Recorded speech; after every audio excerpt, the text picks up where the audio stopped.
राधे राधे मित्रों। तो मित्रों, आप लोग राधा किशन के अपकमिंग एपिसोड में देखेंगे कि मित्रों, वीडियो शुरू करने से पहले अगर आप हमारे चैनल पे नए हैं और अगर अभी तक आप लोगों ने हमारे चैनल को सब्सक्राइब नहीं किया है तो चैनल को कर लीजिएगा सब्सक्राइब और बेल आइकन को ऑल पे करके प्रेस कर दीजिएगा, जिससे कि हमारी नई वीडियो का नोटिफिकेशन आपको मिल जाए। तो मित्रों, होता यूँ है कि नंदलाल जी कृष्ण जी से कहते हैं, हंसले कान्हा हंसले, तूने ही बोला था कि ये काम करेगा।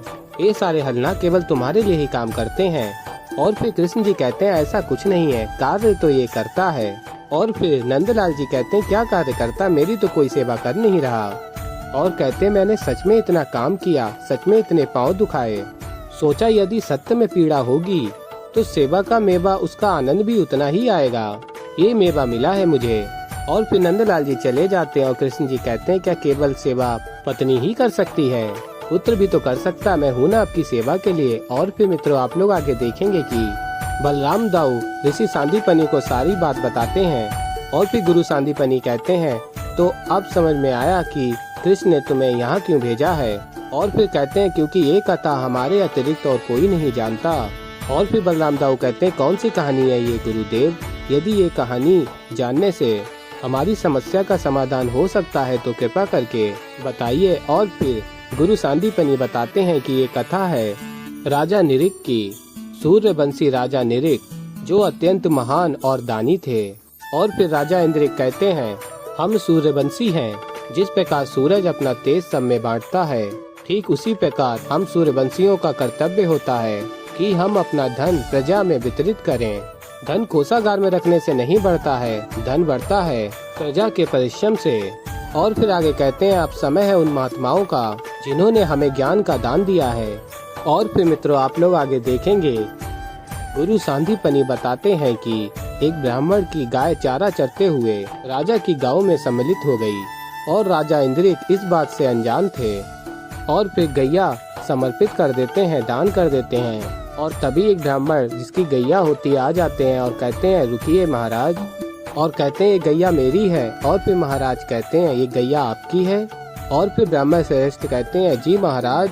और कहते हैं, कदाचित आप भूल रहे हैं, पिछले वर्ष गौ दान समारोह में एक गाय आपने ही मुझे दान में दी थी। और फिर महाराज कहते हैं, पर ये गैया तो हमने ब्राह्मण देव को दान कर दी है।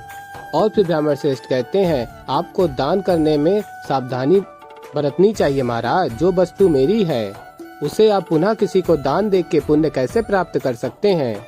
और फिर महाराज के मंत्री कहते हैं, कैसे हो सकती है ये तुम्हारी गैया। और कहते हैं, हमारा गौ स्थल हर ओर से सुरक्षित है, यहाँ की हर एक गाय कोसगिरी की धन से खरीदी गई है, या तो तुमसे कोई भूल हुई है या तो तुम झूठ बोल रहे हो ब्राह्मण। और फिर ब्राह्मण कहता है, यदि ऐसा है तो इस गाय को छोड़ दिया जाए, जो इसका स्वामी होगा उसके पास गाय चली जाएगी। और फिर महाराज के आदेश पर उस गाय को छोड़ दिया जाता है और वो गाय ब्राह्मण के पास चली जाती है। और फिर ब्राह्मण कहता है, देखा महाराज, आपका ये मंत्री मूर्ख है, किसी पे भी झूठा आरोप लगाना महापाप होता है। सेवक के पाप का भागीदारी स्वामी भी होता है, अर्थात इस सेवक का पाप आपको लग चुका है। और फिर महाराज कहते हैं, क्षमा ब्राह्मण देव, आप अपनी गैया ले जाओ, अवश्य भूल हमसे ही हुई है। और फिर तभी दूसरे ब्राह्मण कहते हैं, कदापि नहीं, ये गैया हमें दान में दी गई है, इसका स्वामी मैं हूँ और मैं ये गैया किसी को भी ले जाने नहीं दूंगा। और फिर ब्राह्मण कहते हैं, मैं नहीं छोड़ सकता इस गाय को, ये गाय मेरी है। और फिर गुरु सांदीपनि बलराम को बताते हैं कि राजा इंद्रिक भयभीत हो गया और भयभीत व्यक्ति अधिक भूले करता है।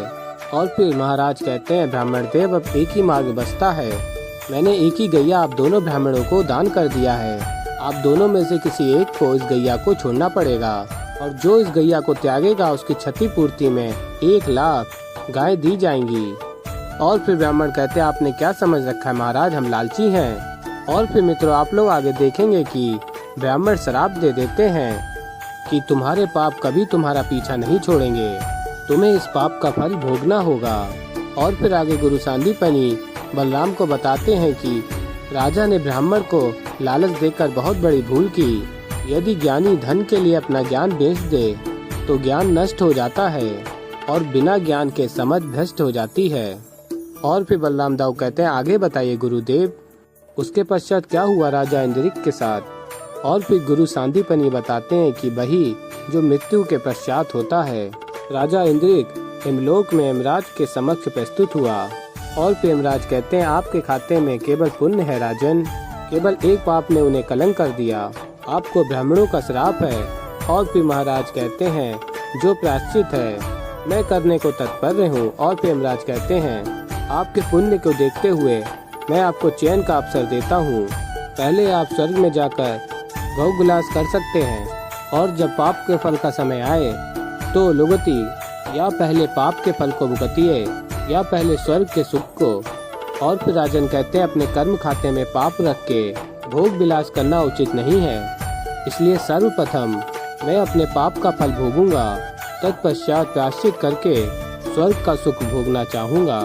और फिर यमराज कहते हैं जैसा आप चाहते हैं वैसा ही होगा और बताते हैं आप असुर लोक में जन्म लेंगे, जब तक पाप नहीं करते मुक्ति नहीं पाओगे। वही राजा इंद्रिक छिपकली का रूप लेकर असुर के रूप में जन्मा, परंतु उसका लक्ष्य क्या है, वो कैसे अपने इस पाप से निकलेगा, इसके विषय में तो हम स्वयं भी नहीं जान पाए हैं आज तक। और असुर व्यथित घूम रहा है और हम सब ऋषि मुनि अत्यंत दुखी हैं। और फिर बलराम दाऊ कहते हैं किंतु मैं समझ गया हूँ गुरुदेव, और कहते हैं मुझे बस यही रहस्य जानना था। और कहते अब मैं समझ रहा हूँ कि ये असुर बार बार कान्हा को क्यों पुकार रहा है। कदाचित उसे लगता है कि कान्हा ही उसकी समस्त पीड़ाओं का अंत कर सकता है, किंतु अब जब मैं उसकी समस्त पीड़ाएं जान चुका हूँ तो मैं अब ये भी समझ चुका हूँ कैसे उसकी पीड़ा का हल निकालना है। अब आप देखिए गुरुदेव कि मैं कैसे सब कुछ ठीक करता हूँ।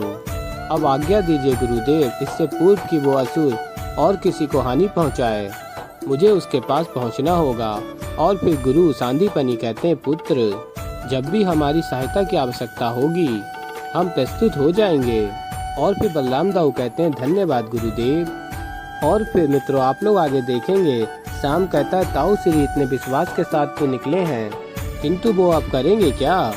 और फिर आगे आप लोग देखेंगे कृष्ण जी अपने पिता श्री नंदलाल जी की सेवा कर रहे होते हैं और तभी पिता श्री नंदलाल कहते हैं लल्ला ये तू क्या कर रहा है। और फिर कृष्ण जी कहते हैं पाँव में बड़ी पीड़ा होती होगी, वैसे भी इतना कार्य करते हैं, इतना थक जाते हैं। और कहते हैं आज मैं आपको लेप लगाऊंगा, मालिश भी दूंगा। और फिर बाबा कहते हैं लल्ला रहने दे, रुलाओ मत, द्वारकाधीश होकर एक ग्वाले के पाँव की मालिश करेगा। और फिर कृष्ण जी कहते हैं जिन चरणों के पिताओं से आज मैं द्वारकाधीश बना हूँ उन चरणों के लिए तीनों लोगों के राज भी निछावर हैं बाबा, द्वारकाधीश से पहले मैं आपका लल्ला हूँ। तो ऐसे ही मित्रों आगे और भी बहुत कुछ देखेंगे, तभी के लिए इतना ही। मैं मिलता हूँ जल्दी एक नई वीडियो के साथ, तब तक के लिए राधे राधे।